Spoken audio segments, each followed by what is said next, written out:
selalu bersyukur kepadamu Tuhan, anugerah-Mu pesona-Mu. Terima kasih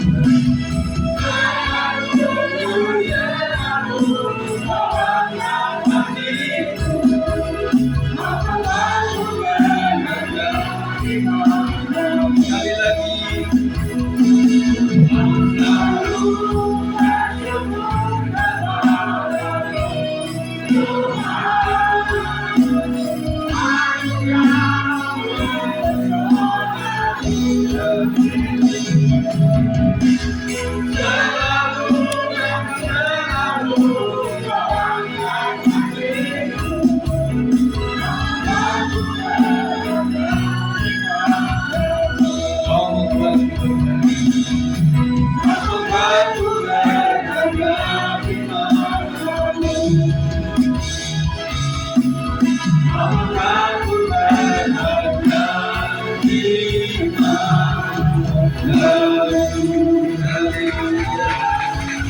Kami adalah orang yang berharga di mata Tuhan.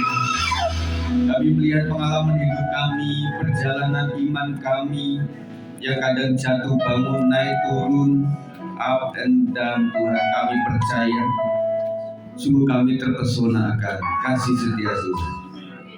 Kami senantiasa mensyukuri untuk semuanya Tuhan. Berkati persekutuan ini, berkati kami dengan firman Tuhan. Ada banyak hal yang kami pelajari bersama Tuhan, pasti bisa. Terima kasih kami bisa belajar lagi. Biarlah roh kami tetap berkobar di dalam Engkau Tuhan. Sekarang saya akan mengganggu dalam bentuk apapun, kami usirkan dalam satu nama Tuhan Yesus Kristus. Kami siap untuk diberkati Tuhan. Yang percaya katakan amin. Jadi silakan duduk. Puji Tuhan saudara sekalian, dalam satu minggu ini, dalam satu bulan ini kita luar biasa mengalami segala kebaikan Tuhan. Ya. Yang pertama, saya bersyukur untuk Pak Sar dan teman-temannya sudah melakukan renovasi ini saudara sekalian. Dan kalau saudara lihat di samping sini memang belum selesai, sedang OTW. Tetapi saya bersyukurnya waktu itu kan memang kita budgetnya kurang. Kemudian ada bapak-bapak yang memang tunjuk tangan, saya Pak. Akhirnya terpenuhi, tinggal nunggu waktu saja. Puji Tuhan, tepuk tangan buat bapak-bapak ini. Di Komisi Wanita apa? Kita melihat waktu pembajetan Natal WB itu luar biasa. Mantap. Tepuk tangan buat wanita. Asik, ada sisa Bu Sarah. Buat apa ya? Kan sudah diputuskan ya. Ya, itulah. Biarkan mereka happy untuk itu semua.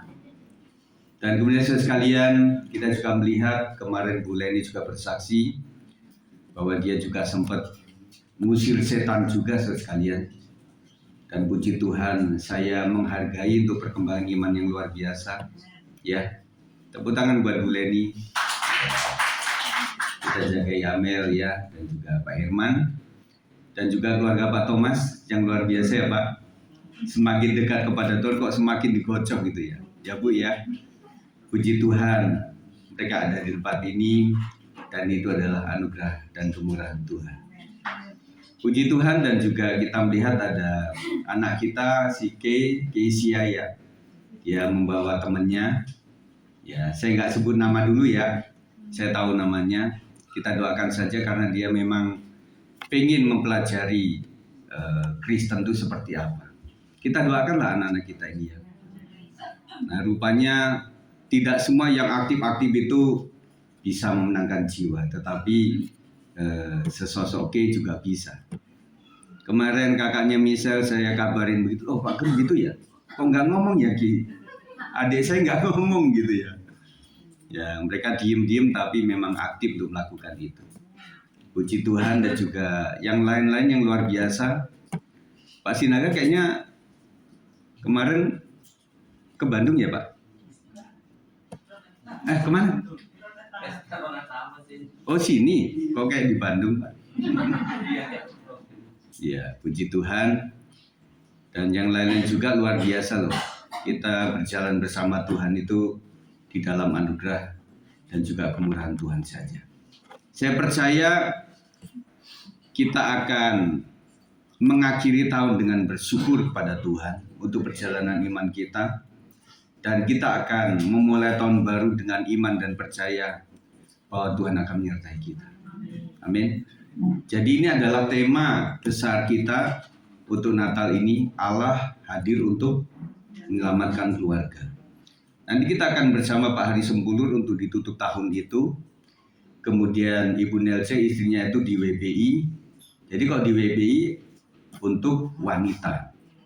Kalau di sekolah minggu untuk anak-anak gitu. Kalau di youth untuk tetapi youth punya tema sendiri karena gabungan dengan rumah rohani. Dan kita doakan semuanya lah. Nah, makanya nanti diundang semua perwakilan daripada komisi ini karena paling tidak ada 4 acara ini yang harus kita isi. Jadi nanti Pak Sam juga bisa menyusun di bidang acara itu mana saja yang akan ditempatkan. Dan kita doakan juga untuk beberapa hari ke depan ini Bang Richard yang akan menikah. Kemudian nanti menyusul Bang David. Kemarin lucu Bapak Saudara. Kami kan berempat, ceritanya si Jason saya ajak. Bang David udah duluan nih nyampe karena benerin pas dan sudah bener. Dan kemudian aduh enaknya gimana ya ini kita ngobrol-ngobrol begitu ya. Ya udahlah kita ke warung kopi saja gitu, warkop gitu ya. Kemudian kita teliti ada di sana, ada di sini, ada di situ gitu ya, banyak ya itu ya. Karena masih siang waktu itu. Tapi tiba-tiba hujan saudara sekalian. Kemudian Bang David kita pakai payung ya. Waduh, orang maco pakai payung. Payung merah lagi. Habis itu ada logo GBI. Waduh, mantap nih Bang David. Kemudian kita sampai di situ yang ada kopi baru itu ya, yang namanya apa? Kuat. Nah sampai di Kuat situ kok kita lihatnya kok sepi ya. Kita lihat-lihat jamnya sudah jam siang nih. Terus istriku bilang, Bang, karena Jason nggak mau ikut, kalau dia diajak kan serba nggak mau tuh. Bungkus saja, apa-apa dibungkus gitu ya. Ya sudah, kita kan sudah mendekati siang itu. Kemudian kenapa nggak sebelah itu kan ada soto Bu Condro. Jadi cita-cita kita mau ngopi bareng, akhirnya nyoto bareng. Dan kemudian di situ kenapa saya tahu yaitu kita berkumpul untuk Bang David juga ngobrol-ngobrol karena Bang David ini salah satu yang dekat sama anak kami Yafet. Jadi cerita banyak ternyata tahu si Bang David ini. Zaman dulu ya, waktu parkur itu ya. Ingat Bang Evan ya. Itu kan jempalitan begitu ya. Banyak jadi anakku Yafet ini memang sesuai dengan namanya, Manuel. Jadi Allah yang menyertai.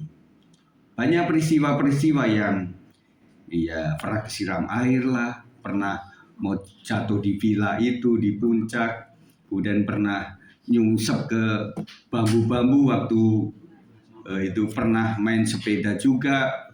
Nah, rupanya Bang David lebih banyak tahu tentang ini.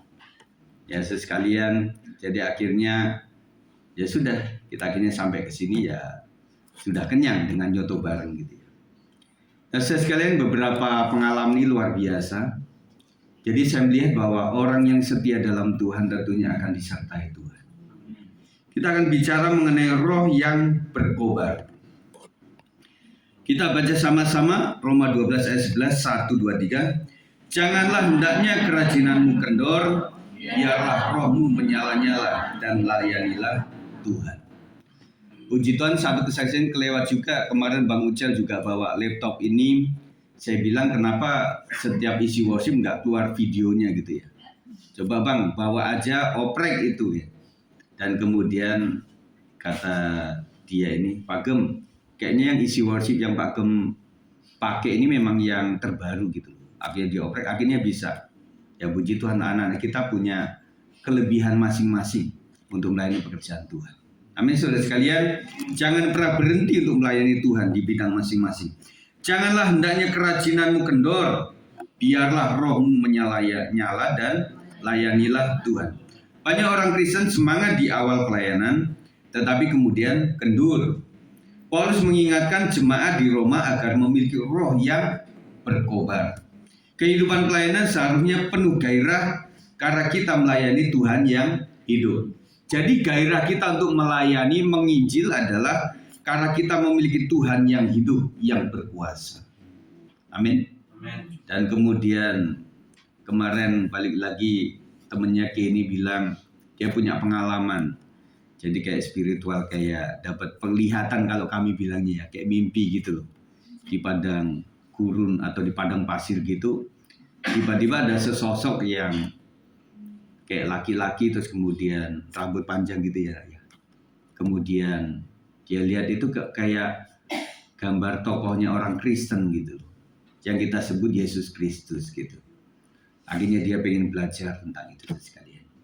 Ya, karena ini adalah anak kita, Bapak Ibu dampingi sajalah ya melalui nanti. Jadi saudara sekalian, karena kita bergairah, karena kita memiliki pelayanan kepada Tuhan yang hidup. Kalau kita dalam dunia pelayanan adalah dunia perjuangan saudara sekalian. Dunia tantangan yang selalu ada peperangan rohani.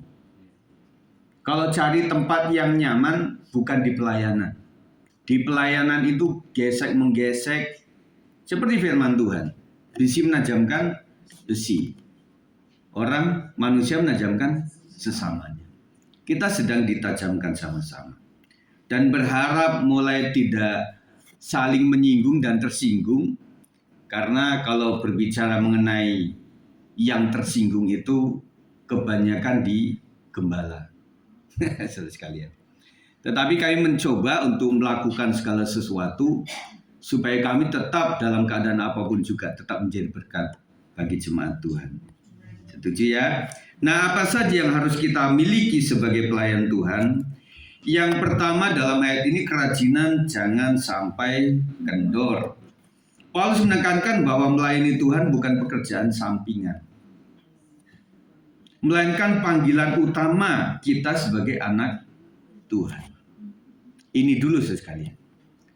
Kalau kita menganggap bahwa pelayanan itu adalah pekerjaan sampingan, kayak freelance begitu ya, nah kita nggak akan sungguh-sungguh.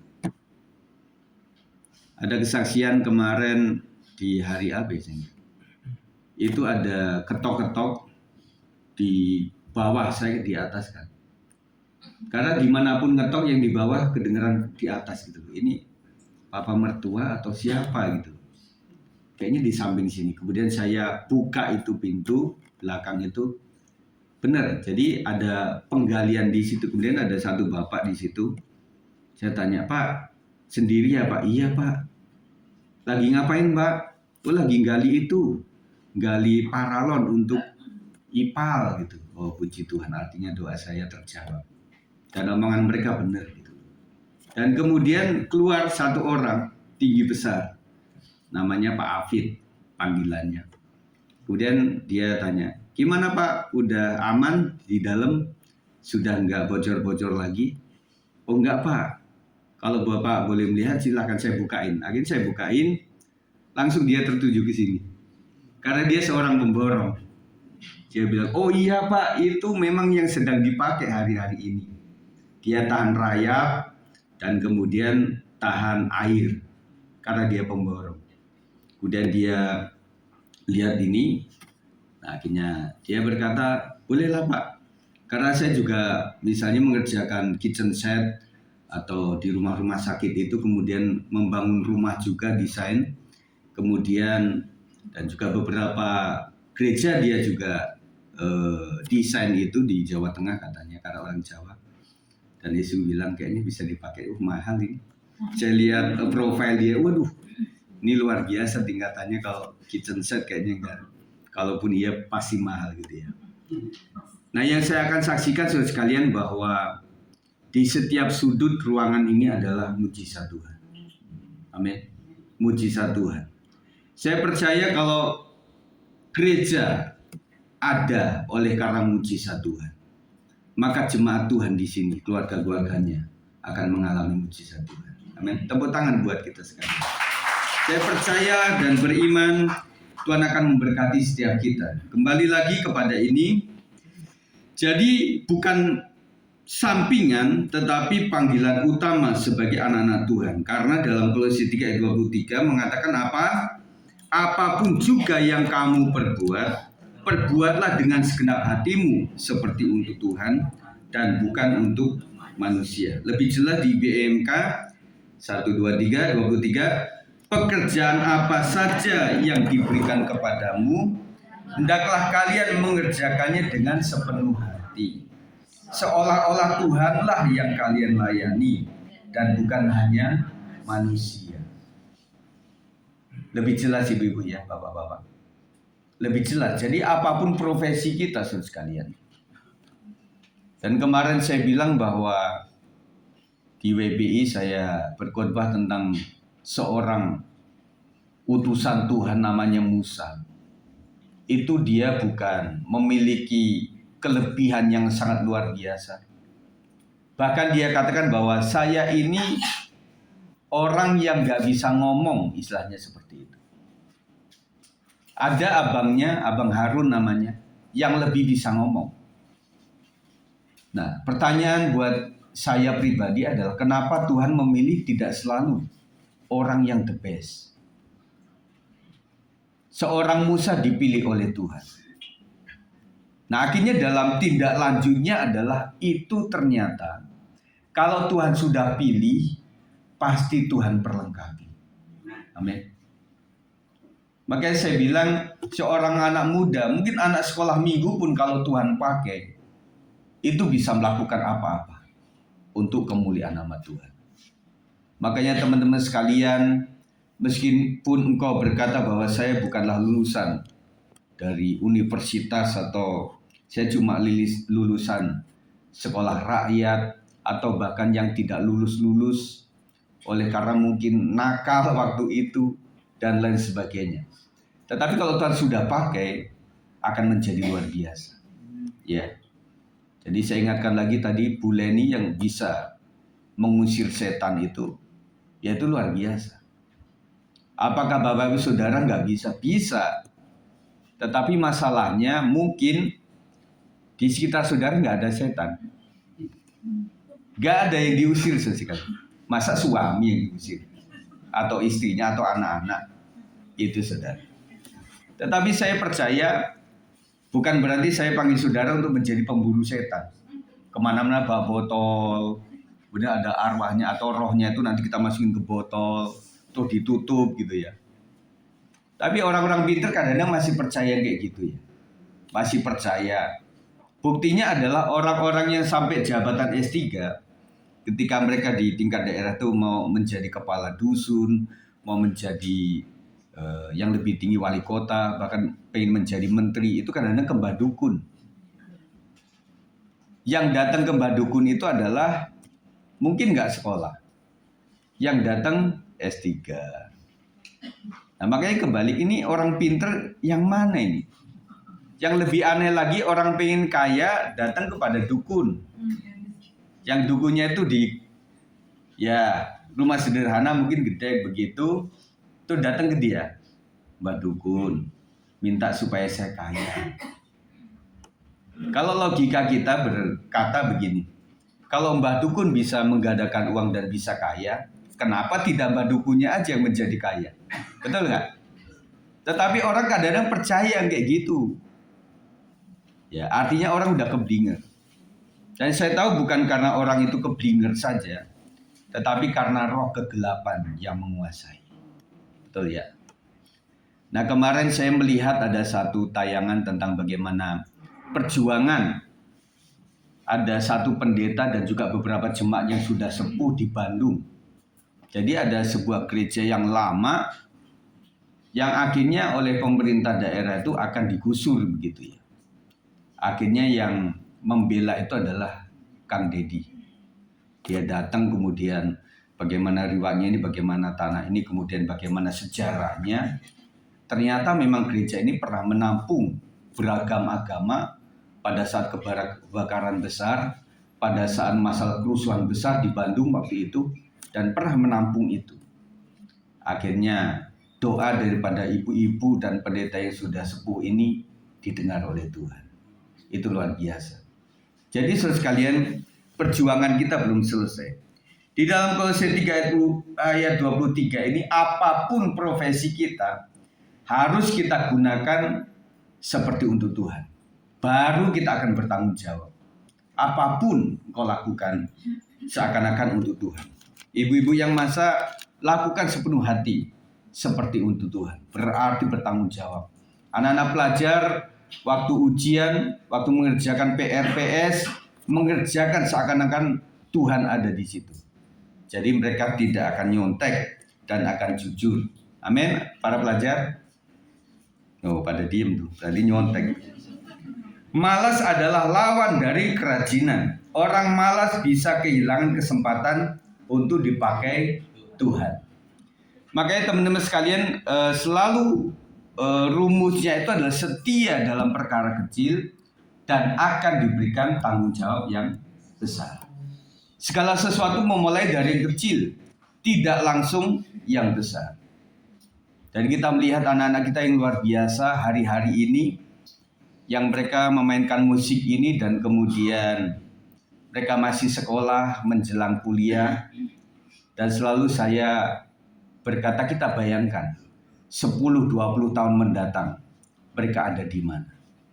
Ya. Kemarin ngobrol sama Bang David. Dan kemudian saya pikir beruntung Bang David ini sebagai seorang laki-laki.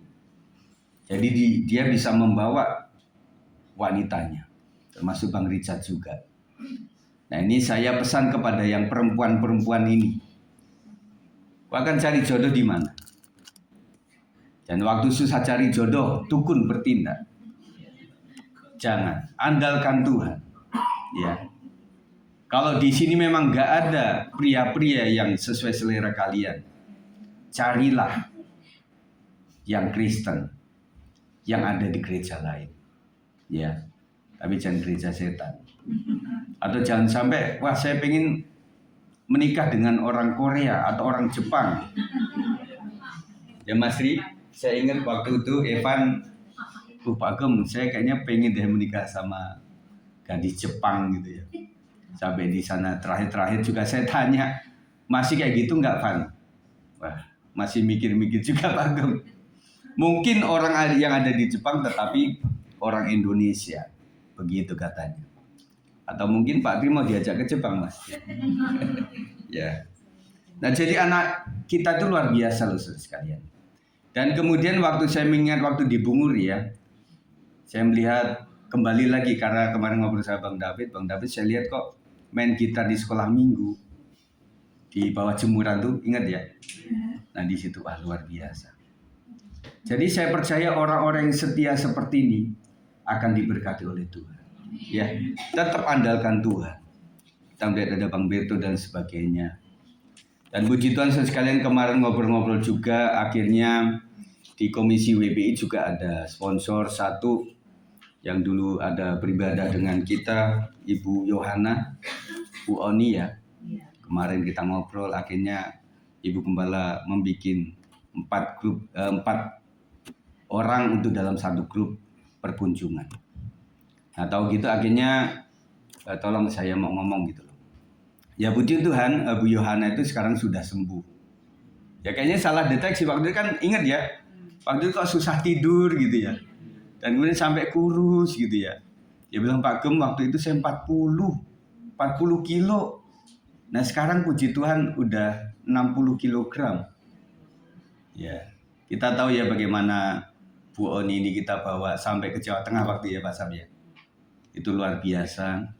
Dan kemudian dia minta maaf begini, Pak Gem, Bu Gem, minta maaf ya. Karena waktu itu kami nggak permisi gitu ya. Saya bilang, iya Bu, kita itu sebenarnya berjemaah nggak gitu-gituan.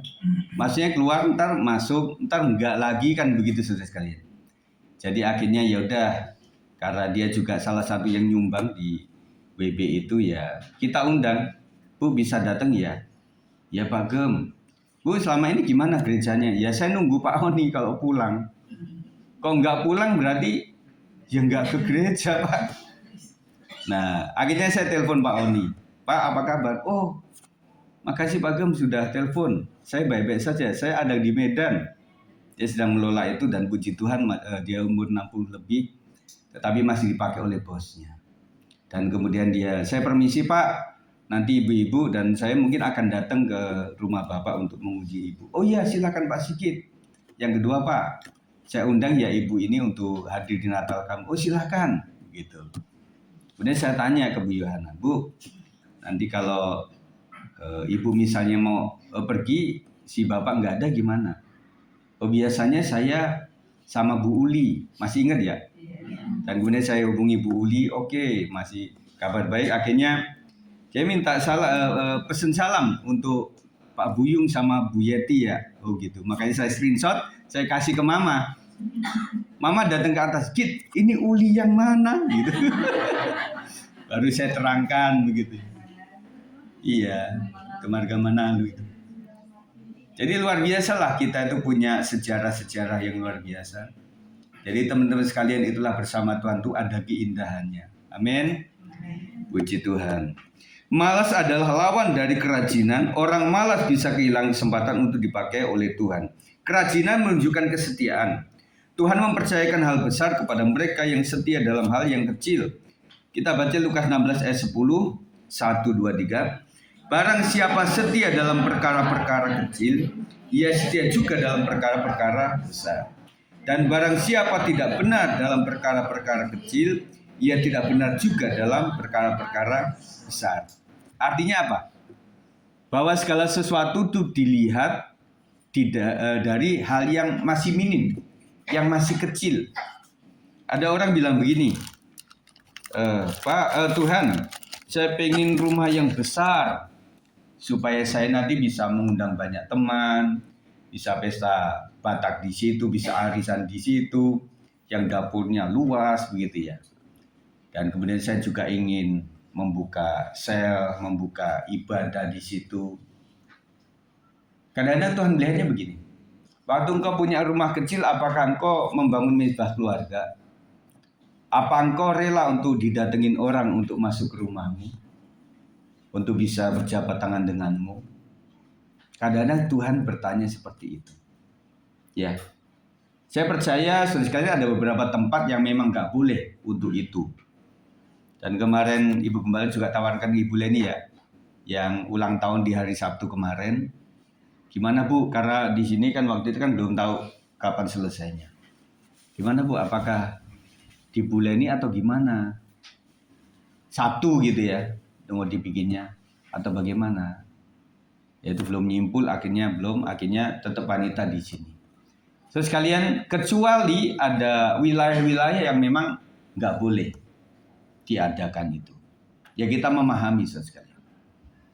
Dan kemarin saya juga bicara kepada temannya K itu bahwa banyak loh orang-orang Kristen yang masih beraksesoris agama sebelumnya. Cukup banyak, apalagi di Jawa, di daerah Jawa Barat ya. Itu banyak sekali. Kalau saudara cek itu banyak. Dan kemudian apalagi di kumpulan Junaidi Salat, ya Maya. Itu masih ada pakai jilbab dan sebagainya, Betawi-Betawian begitu. Itu artinya bahwa kekristenan tidak mesti begitu. Dia bertanya, Pak, gimana kalau jadi Kristen, doanya gimana? Kemudian waktu menjadi Kristen itu nanti dibaptis bagaimana? Dia bertanya begitu. Apakah nanti KTP harus pindah menjadi Kristen atau bagaimana? Nah nanti tanya sama Pak Po itu ya. Itu perbedaan. Atau Ibu Ika lah. Bagaimana itu ya. Jadi memang ini adalah perjuangan saudara sekalian. Kita doakan senantiasa. Amin. Kalau kita tidak mau menginjil keluar, ada satu sesi di mana Tuhan itu memang pertemukan kita di tempat ini. Makanya kalau saudara ada waktu, saudara lakukan itu. Tetapi saya katakan bahwa menginjil itu tidak mudah. Banyak tantangan. Dan kami juga kemarin pesan dengan Ibu Gembala. Nah, kadang kalau kita sudah punya hasrat pengen gitu, kadang banyak halangannya. Ada saja yang membuat tidak bisa. Akhirnya sebelum mereka pergi berdua, saya doakan. Supaya tidak ada penghalang dan puji Tuhan hari ini dia ada di tempat ini. Tepuk tangan dong. Puji Tuhan. Terus kalian, jadi semuanya itu diukur dari yang kecil dulu, baru yang besar. Nah, apakah saya langsung di posisi ini, saudara? Tidak, saudara. Saya itu menjadi pengerja itu kurang lebih 8 tahun. Dan pengerja zaman saya tidak model pengerja zaman sekarang. Ya, mungkin Pak Thomas masih mengalami itulah ya. Artinya yang ngepel, nyapu, dan kemudian beres-beres sound system, semuanya. Bahkan saya katakan, saya itu kadang melayani dalam satu sesi itu main musik iya, kadang-kadang doa berkat juga iya, khotbah juga iya. Makanya kemarin Pak Thomas kan mengundang. Rencananya tim band kita untuk ada di Natal SMK 3 PSKD. Kemudian saya tanya, Pak, lagu-lagunya gimana?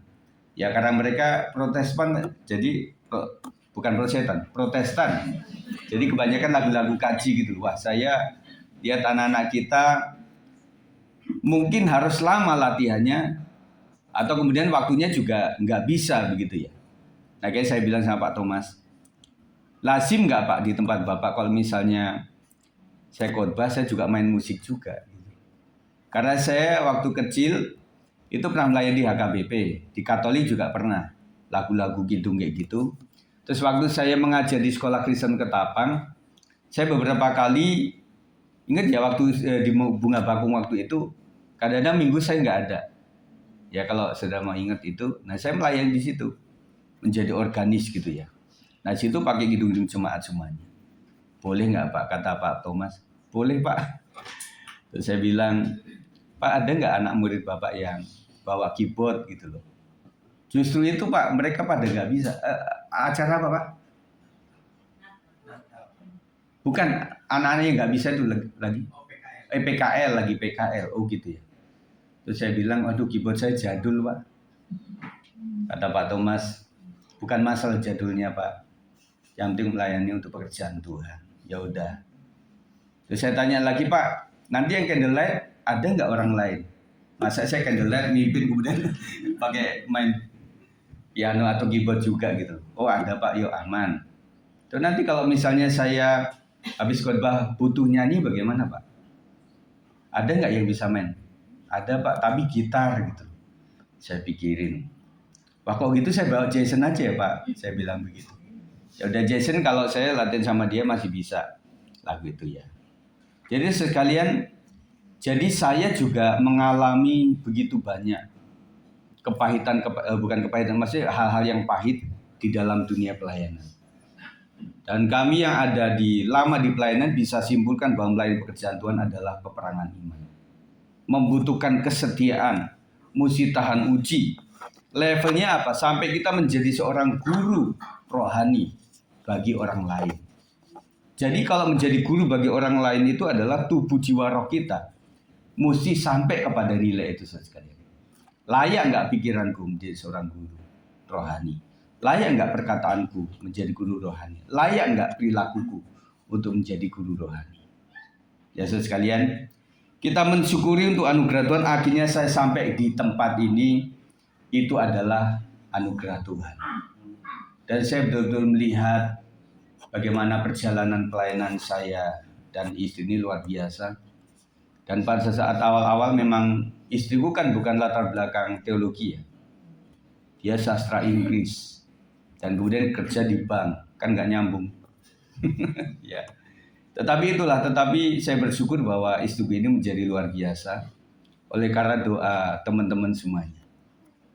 Selalu didoakan istriku ini sehingga menjadi orang yang memang tabah, kata orang sana tawakal untuk menghadapi semuanya.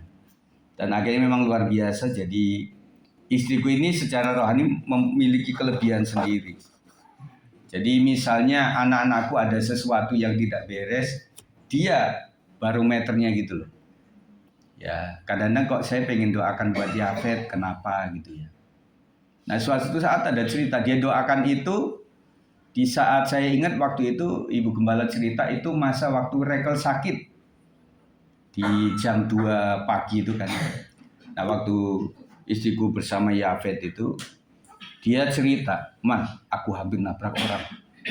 Oh gitu, bahaya sekali. Iya kan gerimis-gerimis mau ngebut begitu ya. Nggak taunya ada seorang yang nabrak trotoar, akhirnya dia jatuh. Waduh. Makanya setelah dikaitkan itu, oh iya benar kenapa saya harus doa untuk Yafet ini.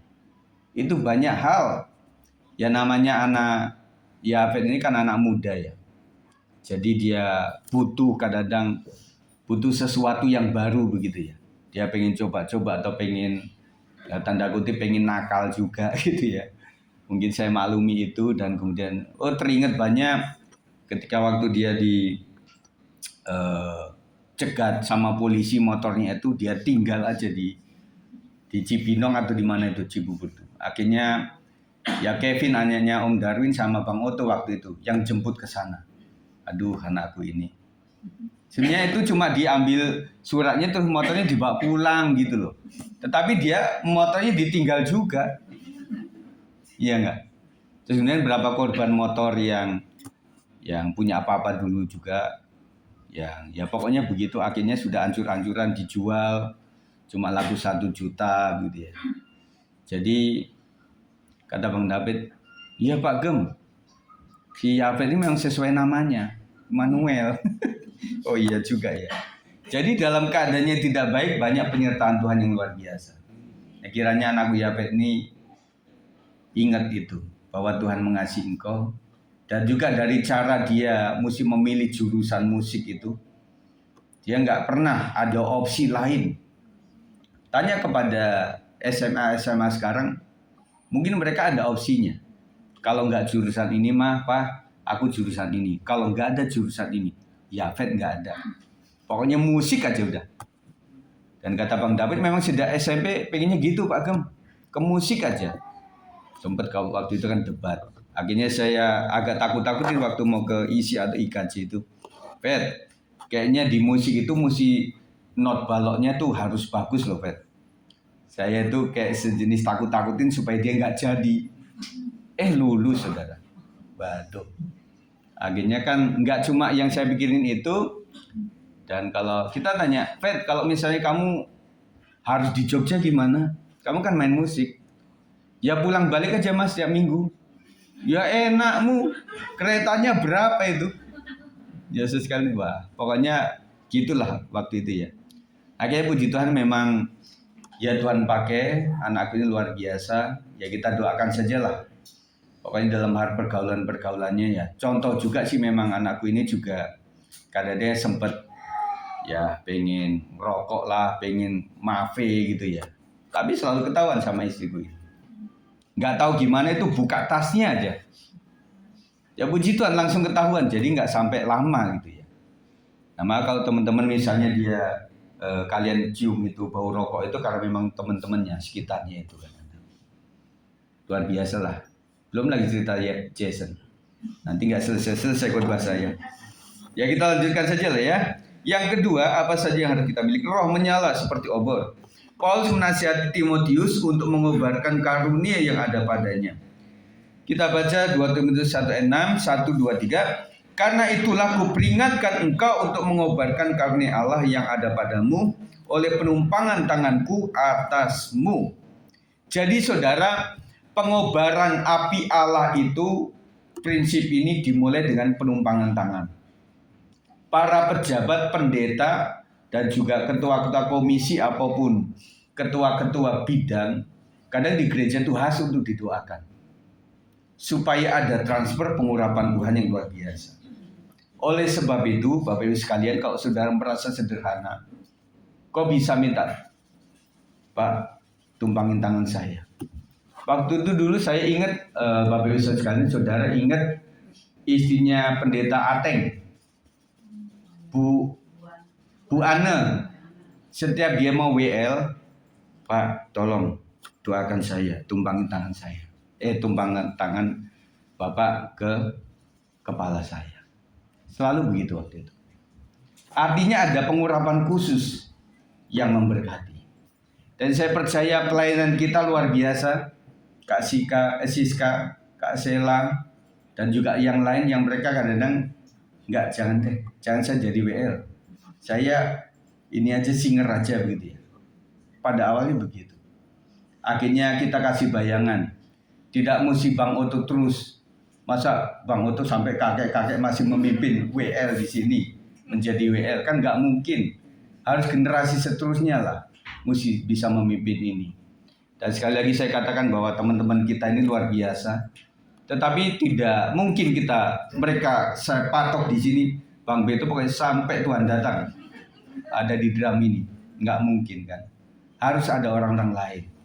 Dan saya pernah menjadi pemain musik. Kalau ada senior yang masih duduk di situ memainkan musik, kadang-kadang ragu. Ya, misalnya ya begitu ya. Kalau masih ada Jason situ, saya nggak akan di situ, Pak Gem. Masa sih Jason libur dulu di atas di majelis situ, di Dimbai gitu, supaya bisa main. Enggak, saudara sekalian. Jadi artinya itu adalah regenerasi yang harus kita lakukan terus. Roh Kudus adalah sumber semangat yang terus menyalakan api pelayanan. Kita membutuhkan Roh Kudus, amin. Dan saya percaya pelayanan ini bisa berlangsung dengan baik. Yang pertama kita ada doa-doa, baik melalui Zoom maupun doa TKP. Dan saya undang Rabu ini kita akan TKP saudara sekalian untuk hadir ke tempat ini. Dan kita akan berdoa sama-sama, kita akan riung seperti itu. Dan kemudian tempo hari waktu itu masih sehat-sehat semuanya kita. Ingat ya ibu-ibu, bapak-bapak, kita doa itu pakai tiker. Itu tiker Bu Marta sama siapa itu masih banyak. Sampai sekarang udah keropos. Ya, kemarin kan ada anak-anak profesi di situ. Tiker mau di kemana? Mau ada yang mau tidur. Wah itu udah nyampah semua itu tikernya sampai nggak kepake. Akhirnya kita pakai kursi saja. Karena apa ya? Namanya kita itu ada orang yang bisa duduk, bangunnya nggak bisa. Bener nggak? Mesti ada terantanan gitu loh, mesti ada orang di situ tolong ya, saya mesti dipapah gitu. Makanya kita pakai kursi semuanya. Karena itu Bapak Ibu sekalian. Terus kemudian kita ada doa pelayan setiap minggu pagi itu luar biasa. Jangan dibilang itu hanya sekedar, enggak. Itu ada punya kuasa yang luar biasa. Ada menggetarkan roh kita untuk melayani pekerjaan Tuhan. Sama seperti obor yang harus dijaga agar tidak padam, demikian juga semangat rohani perlu dipelihara melalui yang pertama doa. Bapak Ibu masih berdoa kan? Amin, puji Tuhan. Ya, kemarin si temennya Gesia juga tanya cara doanya seperti apa Pak. Saya bilang ya doanya seperti bahasa ibu aja lah. Kalau orang Batak ya cara bahasa Batak, orang Tegal ya bahasa Tegal. Bapak ke gitu kan, nggak apa-apa. Orang Nias ya bahasa Nias begitu ya. Jadi itu adalah bahasa ibu yang artinya kita ungkapan saja lah. Tuhan Yesus, aku mau makan, Tuhan berkati ya. Aku mendoakan ibuku, aku mendoakan saudaraku. Begitu, jadi simple. Dalam nama Yesus aku berdoa, amin begitu. Yang jangan lupa itu adalah belakangnya, dalam nama Yesus aku berdoa, haleluya. Amin. Makanya dalam materi-materi renungan saya selalu ada doa yang bisa dilakukan di situ untuk membantu kita. Amin. Kita harus berdoa karena doa itu adalah nafas kehidupan. Jangan sampai kita lupa berdoa. Ada beberapa anak yang luar biasa. Saya ingat Ibu Santi pernah cerita Dom itu luar biasa. Dia kayak posisi main gadget, tapi imannya luar biasa. Ya katakan Memi, Pak Gem kan udah doakan, percaya saja lah. Begitu ya Mami Cindy ya. Itu Dom loh.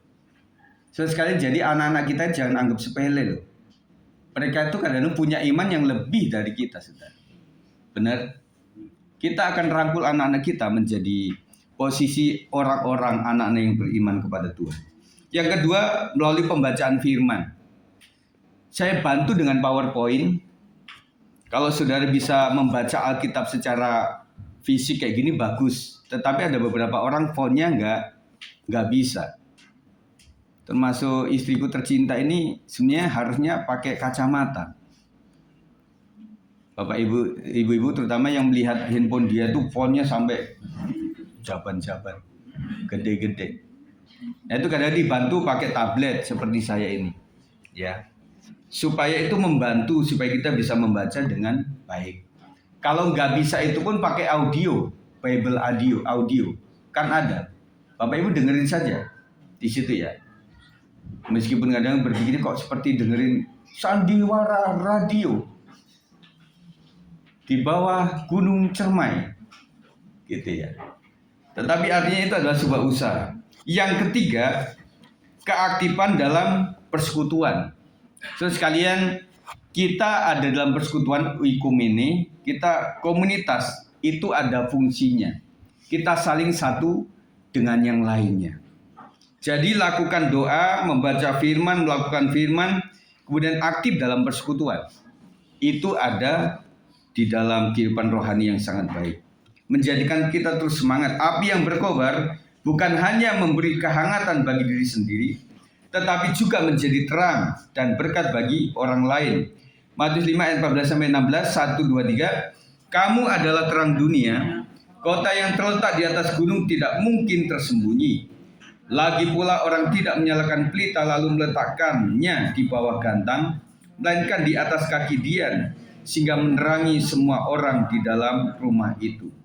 Demikianlah hendaknya terangmu bercahaya di depan orang, supaya mereka melihat perbuatanmu yang baik dan memuliakan Bapamu yang di surga. Ingat bahwa kita adalah terang dunia dan kita adalah garam dunia. Terang harus tetap menyala, tidak disembunyikan di bawah gantang. Kita harus menyala. Dan kemudian sebagai garam kita harus bisa mempengaruhi orang lain. Bukan pengaruh jelek, bukan pengaruh buruk, tetapi pengaruh yang membangun. Setuju? Pengaruhi orang dengan sesuatu yang membangun. Melalui perkataanmu, melalui tutur katamu, dan melalui apapun yang kau sampaikan kepada orang lain. Jangan sampai gara-gara kita. Jadi ada sebuah tulisan mengatakan begini. Orang yang paling menyebalkan adalah orang yang mengajak membenci orang yang dia benci. Di Facebook ada itu. Saya renungkan, oh iya juga ya. Jadi kalau orang membawa orang lain untuk membenci seperti dia membenci, itu salah besar. Artinya buat kita harus ada pengampunan. Artinya kita bawa. Ketika orang berkata gitu, Bu, bukankah orang itu yang sangat jahat sama kamu? Kamu kok nggak membenci dia sih? Dia bilang enggak. Saya tahu ada hukum tabur tuai. Tabur tuai itu apa yang ditabur orang itu yang akan dituai. Dan saya percaya apa yang baik Tuhan akan upahi. Dan apa yang tidak baik Tuhan akan hukum. Saya percaya itu. Kembali kepada nabi-nabi Tuhan. Apakah nabi-nabi Tuhan itu memang orang-orang yang sempurna? Enggak juga. Kita melihat bagaimana Yunus yang dia mau lari dari panggilan. Tetapi Tuhan tangkap lagi. Belum lagi Petrus yang menyangkal gurunya sendiri. Tetapi Tuhan ampuni. Amin. Siapa kita ini, saudara? Kita itu orang yang berdosa. Makanya hitunglah bukan kesalahan orang lain, tetapi sebesar apa kesalahan kita. Dan kita sama-sama membangun kerukunan untuk maju bersama di dalam Tuhan. Amin. Yang ketiga, yang terakhir, layani Dia dan jadi pelopor. Melayani Tuhan berarti melayani dengan hati yang dipenuhi kasih kepada Kristus. 2 Korintus 5 ayat 14, 1, 2, 3. Sebab kasih Kristus yang menguasai kami, karena kami telah mengerti bahwa jika satu orang sudah mati untuk semua orang, maka mereka semua sudah mati. Paulus mendorong Timotius untuk menjadi teladan dalam perkataan, tingkah laku, kasih, iman, dan kesucian. Ayat ini mengatakan, janganlah seorang pun menganggap engkau rendah karena engkau muda. Jadilah teladan bagi orang-orang percaya dalam perkataanmu, dalam tingkah lakumu, dalam kasihmu, dalam kesetiaanmu, dan dalam kesucianmu. Rata-rata orang pasti menganggap orang muda itu kurang pengalaman. Tetapi kita membuktikan di komunitas ini bahwa anak-anak muda juga dipakai luar biasa. Amin. Makanya saudara sekalian, jangan kau memandang anak ini kecil, tetapi pandanglah 30 tahun lagi. Kita sebagai guru waktu itu dituntut untuk memandang anak TK playgroup itu adalah 30 tahun lagi dia jadi apa. Jadi kita akan hargai anak kecil itu sekalian. Bagi guru-guru sekolah minggu harus memandang bahwa ini adalah anak-anak cikal bakal yang melayani pekerjaan Tuhan di gereja kita. Dan saya berharap para guru memandangnya seperti itu. Para orang tua juga memandangnya seperti itu. Sekarang dia masih suka ngompol di sekolah minggu. Apa-apa didorong, ada lemari didorong. Saya teringat kalau Mercy Bu kesini Bu, langsung dia ke kipas yang kecil itu. Langsung diuli-uli begitu. Sebenarnya nanti ada itu yang ada aja dimasukin ke galon itu karena terbuka gitu. Terus saya melihat di dalam dunia pendidikan, tanya Pak Thomas, Pak Po, dan Bu Linda. Justru kadang-kadang anak cerdas itu memang yang pertama, ya kita anggapnya kayak nakal gitu ya. Kita nggak boleh nyebut nakal, tetapi aktif. Artinya anak pinter itu nggak betah di posisi yang lama-lama di situ aja. Ya, betul ya Pak? Apakah Pak Sinaga begitu? Enggak ya Pak ya. Nah waktu itu kan ada survei. Ini anak kok apa-apa ya, terlalu pokoknya apa-apa dilakukan loh di kelas itu loh. Suatu saat guru menguji gitu loh. Ternyata apa yang dikatakan guru itu dia dengar. Gambarnya gini, kalau anak-anak itu multitasking. Kalau bapak ibu mungkin nggak multitasking. Cuma 1-2 yang bisa konsentrasi. Perhatikan.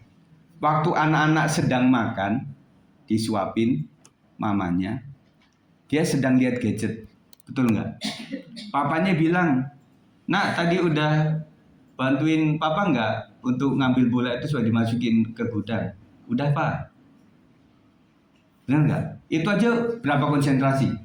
Makan, gadget, dengar kata papanya. Belum mamanya yang bicara. Benar nggak? Jadi anak-anak seperti inilah yang nantinya akan menjadi orang yang luar biasa. Indonesia ini dipimpin oleh orang-orang yang dalam tanda kutip seperti bandel. Yang ngomong aja begitu saja. Salah benar pokoknya nggak tahu lah. Pokoknya ngomong aja setiap hari di media massa. Lama-lama rakyat juga akan kebawa ke situ. Jadi apa-apa yang diulang lama-lama dianggap sebagai sesuatu yang benar. Berarti pengulangan dalam firman Tuhan itu benar sekalian. Jadi untuk mempelajari Alkitab juga mesti berulang-ulang kita katakan pada saat tidur, pada saat di perjalanan, saat kita sedang makan, saat kita ada di rumah, pada saat kapanpun. Jadi saya teringat kepada istriku ini, itu benar. Karena dia kan panggil saya Kak. Jadi yang berhak manggil Kak sama Neng hanya saya. Itu panggilan kesayangan. Ada seorang yang marahin saya, Margasi Matupang. Pit, kamu itu gimana sih udah punya anak masih Kak sama Neng? Apa itu Neng? Orang Batak kan nggak tahu Neng gitu ya. Nggak, itu panggilan khusus buat kami. Karena kan sejarahnya tahu ya, kami nggak mungkin panggil mama atau apa, nanti mamaku itu mertua yang datang, ya kan? Siapa yang panggil Pebi, nanti Pebi itu udah ada. Panggil Dedi, si Mercy udah punya Dedi. Saya apa dong? Masa Simbok sama Biung? Itu ceritanya Bapak Ibu sekalian. Jadi ya, dia bicara begini. Jadi sangat saya teringat gitu loh. Waktu itu papa sejak kecil itu pokoknya bilangnya jangan lupa minum air putih. Gitu ya. Jadi sampai sekarang dia terngiang air putih itu yang bukan suci artinya. Artinya yang paling sehat gitu. Dan dia katakan kepada si Yapet juga, pokoknya saya bilang apapun pesan saya jangan lupa minum air putih. Jadi saya pikir yang kita ambil sikapnya adalah bahwa apa yang diulang-ulang itu sampai anak jenuh atau apa itu justru ingat. Ya. Jadi teman-teman sekalian sudah sepuh sekarang, yang paling kau ingat dari nasihat orang tua apa? Pasti yang bikin engkau sakit hati. Itu yang diingat. Aduh, waktu itu saya suruh belajar sampai saya dipecut, sampai saya handphonenya diambil. Tetapi waktu dewasa, oh iya juga ya. Dan kemarin sharing, saya bukan ya Bang David, saya puji Tuhan saya punya Ibu Marta itu, yang cerewet itu. Akhirnya memang berguna bagi saya. Ya, baru tahu ya. Jadi anak-anak muda sekalian, sebagai anak-anak yang kau bisa tidak terima tentang itu dari orang tua. Tetapi saya katakan bahwa orang tua itu punya niatan selalu baik terhadap anak-anaknya. Dan ingat anak-anakku sekalian, orang tua itu sudah stabil. Udah garam asem, manis kehidupan sudah dilewati semua. Kalau kalian masih usia yang labil, apalagi Gen Z ya, kau punya prinsip. Satu saat saya ingat, makanya saya tanya kepada anak-anak muda itu, Pak, itu sukanya apa? Waktu saya jadi guru juga itu, iya Pak, saya punya anak murid itu kan kadang eskulnya itu selalu pindah-pindah. Nanti eskul menari, habis itu nanti eskul melukis, anak yang sama. Habis itu dia pengen drum band, habis itu pengen paskibraka gitu ya. Jadi anak-anak saya bilang bukan nggak stabil, tetapi memang masih labil. Masih cari jati diri begitu. Ingat bapak-bapak sekalian, ibu-ibu, kau pernah kan memilih jalan hidup yang berbagai-bagai?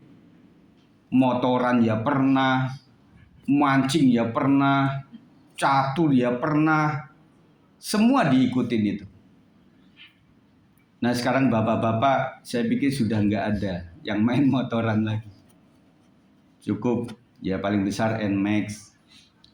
Nggak sampai kayak zamannya Pak Sab, NZR, rong gitu ya. Kalau tentang kenakalan masa muda tanya sama Pak Sab ini. Luar biasa. Tapi anak-anak jangan niru ya. Itu pengalaman saja. Oke Pak Sab bilang, ya Pak saya memang bersyukur punya anak wanita, perempuan semuanya. Saya takut Pak kalau punya anak laki itu kayak saya. Jadi apa-apa yang dipegang bisa rusak begitu. Ya itu adalah pertumbuhan sekalian. Kita yang tadinya bukan apa-apa dan kemudian kita melihat menjadi apa-apa itu adalah anugerah kemurahan Tuhan. Tetap berjalan bersama Tuhan. Amin Bu Dwi ya. Bu Dwi juga bergumul bagaimana ini antara Kamboja, antara si Mercy juga gimana ini. Bu Dwi bilang, aduh kok nangis Mercy setiap hari begitu. Mending masak untuk 100 orang daripada nangis di 1 orang. Itu adalah pergumulan Bapak Ibu sekalian. Tetapi saya percaya kok Mercy nanti menjadi orang yang baik. Kadang ibu-ibu ya, tidak semuanya, tetapi anak yang pada saat kecilnya itu rewel, cerewet, malah besarnya pendiam. Ada yang kecilnya pendiam, waktu dia tumbuh besar cerewet. Jadi waktu anak itu kita belum stabil, belum pasti ini anak seperti apa gitu loh. Makanya secara keguruan itu kita dididik untuk menangani hal-hal yang memang kayaknya sulit. Belum lagi kalau misalnya ada guru-guru yang ada di SLB. SLB apa Binanda? Sekolah luar biasa. Waduh itu luar biasa sekalian. Ya jadi guru kayak waduh menghadapi yang gitu enggak. Makanya ada guru yang khusus spesial menangani anak-anak seperti ini. Mau Budwi ke SLB kan anak, kan enggak begitu. Dan itu biayanya mahal sekali. Makanya Bapak Ibu kalau punya anak-anak yang memang nurutan, itu adalah anugerah Tuhan. Amin. Nurut artinya ya adalah hormati orang tua. Lanjut lagi, seorang pelopor membuka jalan bagi orang lain, memberi contoh dan menggerakkan jemaat untuk bersama-sama melayani. saya berharap dan mendoakan teman-teman semuanya menjadi pelopor bagi pekerjaan Tuhan, menjadi perpanjangan tangan kami. Ya, kau melayani di wilayah masing-masing. Gak mungkin saya dalam satu waktu kayak Soro gitu, dan sampai ke Pitara dalam 1 menit, sampai di Sawangan dalam 1 menit, nyampe di Pancoran Mas lagi. Saya bukan superhero sekalian. Nah, ada perwakilan-perwakilan, ada orang-orang yang ada di wilayah Sawangan, ada di wilayah Pitara, ada wilayah Pancoran Mas. Saya teringat Pak Thomas, waktu itu kami ngobrol sama Ibu Gembala ini. Iya ya, jemaat kita itu ada di sayap sana semuanya. Betul ya? Jadi sayapnya sana semuanya. Yang paling deket situ siapa? Kan sekitar Bu Marta tuh, Bu Sinta tuh, yang deket-deket situ kan. Nah, aduh, yang sisi ini kok nggak ada. Muncul Pak Thomas. Ya, itu anugerah Tuhan. Luar biasa. Jadi sisi kita doakan supaya seimbang, ya. Tetapi dengan cara yang benar. Karena di sini semuanya gereja sekalian. Saya kenal semuanya. Saya kenal Pak Manalu, saya kenal GBI Sungai Yordan yang di bawah, Pak Manu, apalagi Bung Olan, Pak Victor, Bu Jen, ya, Kamboja. Semuanya teman-teman saya sudah sekalian. Ya, termasuk Bu Virgi yang ada di Ruko Panus itu kan.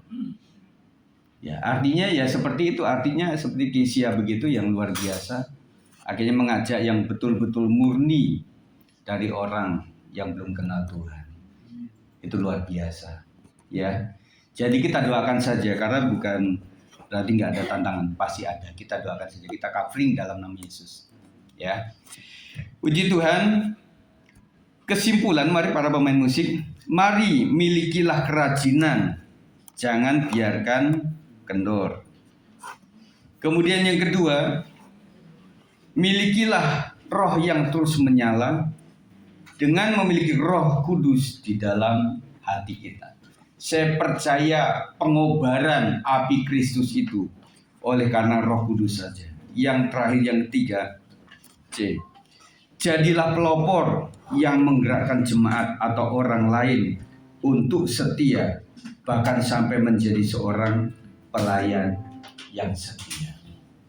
Ini yang saya sampaikan hari ini, dan biarlah kita memiliki hati yang berkorban, berkobar oleh karena Kristus yang mengasihi kita.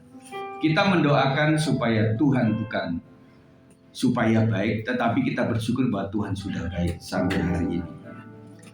Kita naikkan pujian ini. Aku ada hari ini karena Tuhan baik dan teramat baik bagiku. Semua yang ku alami bersamamu ku lewati, indahnya kasih Tuhan seperti pelangi.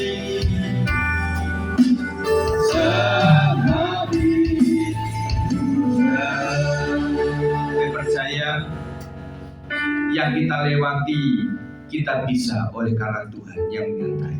Saya percaya kita bisa oleh karena Tuhan yang membuat kita mampu. Kita dimampukan oleh Tuhan untuk bisa mengabarkan Injil, untuk bisa mengampuni orang lain seperti Yesus mengampuni. Dan saya percaya semakin kita mendekat kepada Tuhan, semakin Tuhan uji kita. Seperti anak yang mau lulus, tidak mungkin papa yang baik mengatakan, yaudahlah nak, kamu gak usah ikut ujian supaya hidupmu santai. Pasti orang tua mungkin sampai cemeti dia, nak kamu harus belajar supaya kamu bisa naik kelas. Dan itulah kehidupan kita sekali. Mari kita siapkan hati kita, berikan hidupmu kepada Tuhan. Nanti Pak Thomas akan berdoa untuk kita sekalian. Kita ulangi lagi dari awal. Sungguh bersyukur. Silakan Pak Thomas.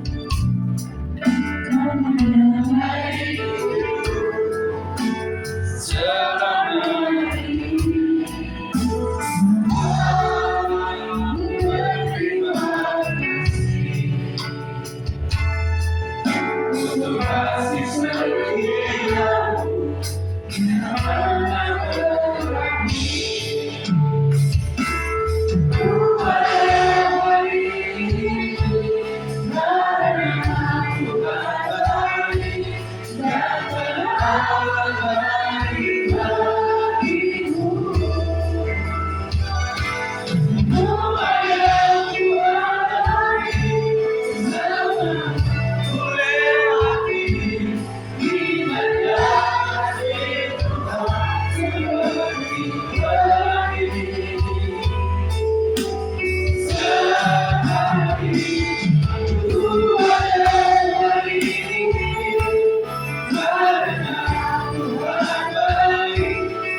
Kalau kami ada pada hari ini semuanya karena anugerah Tuhan. Banyak hal yang kami lewati, banyak proses yang membuat kami semakin dewasa untuk mengiring Engkau ya Tuhan. Terima kasih buat segala sesuatu yang Tuhan berikan dalam hidup kami. Kalau kami ada pada hari ini semuanya karena anugerah Tuhan. Kalau kami bisa memuji menyembah Engkau pada pagi hari ini semuanya karena kasih setiamu yang tidak pernah berhenti dalam hidup kami. Terima kasih Tuhan. Terima kasih buat hari-hari yang indah yang Kau berikan. Meskipun hari-hari kami tidak mengenakan setiap hati kami, meskipun perjalanan hidup kami tidak seindah yang Kau janjikan bagi kami Tuhan, tapi kami berkata bahwa itulah ujian kami untuk hidup Tuhan. Terima kasih Tuhan. Terima kasih buat firman yang sudah kami dengarkan. Biarlah senantiasa hati kami seperti kebenaran firman-Mu yang mengatakan bahwa apapun yang kami perbuat, biarlah senantiasa kami perbuat hanya untuk Tuhan. Kau berkati setiap kami ya Tuhan. Engkau pimpin setiap langkah kami. Biarlah hidup kami benar-benar hanya mengandalkan Engkau dalam setiap langkah kami. Terima kasih Tuhan, Engkau berkati Pak Gembala kami yang telah berkati kami lewat kebenaran firman-Mu. Engkau pakai dengan luar biasa Tuhan. Dimanapun hamba-Mu ini berada, Tuhan Engkau akan berkati. Setiap perkataan yang disampaikan, setiap firman yang disampaikan dimanapun Tuhan, menjadi berkat buat banyak orang Tuhan. Engkau berkati keluarga Gembala kami Tuhan, istri, anak-anak, perkuliahan sekolah kami serahkan ke Tuhan. Apapun yang dibutuhkan, Tuhan Engkau yang akan mencukupkan. Terima kasih Tuhan, kesehatan menjadi milik bagian kami Tuhan. Khusus jemaat GBI S56 Tuhan, kalau ada pada pagi hari ini yang sakit, dari tempat ini kami berdoa dalam nama Yesus. Di dalam nama Tuhan Yesus kesembuhan yang terjadi. Karena kami percaya bahwa Engkau adalah dokter di atas segala dokter, tabib di atas segala tabib. Kami percaya bahwa Tuhan Engkau yang akan menyembuhkan. Terima kasih Tuhan, yang berbeban berat Tuhan Engkau berikan. Terima kasih Tuhan Yesus, Engkau akan berkati seluruhnya GBI S56 ya Tuhan. Rencana ke depan kami dalam 1 bulan ke depan, Natal kami Tuhan, kami serahkan Tuhan. Mulai dari Natal Natal sebuah minggu, Natal Youth, Natal WBI, bahkan Natal Mutual. Terlebih-lebih ibadah penutup tahun Tuhan, kami serahkan ke dalam tangan-Mu. Semua biaya yang kami butuhkan, kami percaya Tuhan akan cukupkan. Terima kasih Tuhan, cuaca pada saat itu kami berdoa di dalam nama Tuhan Yesus. Kau berikan cuaca yang cerah sehingga setiap komisi bisa datang di tempat ini untuk memuji dan memuliakan nama-Mu. Terima kasih Tuhan. Terima kasih Tuhan, hari-hari depan kami serahkan ke dalam tangan Tuhan. Pendidikan kami, pekerjaan kami serahkan ke dalam tangan Tuhan. Biarlah senantiasa roh Tuhan selalu beserta kami. Biarlah lewat pribadi kami, orang lain mengenal bahwa Kristus ada di dalam pribadi kami. Kau berkati setiap ucapan kami, gerak-gerik kami Tuhan, pikiran kami, apapun yang kami lakukan Tuhan, biarlah senantiasa terpancar sinar kemuliaan Tuhan. Di dalam nama Tuhan Yesus yang sudah diberkati oleh firman Tuhan pada siang hari ini, mari kita sama-sama katakan, Amin. Mari kita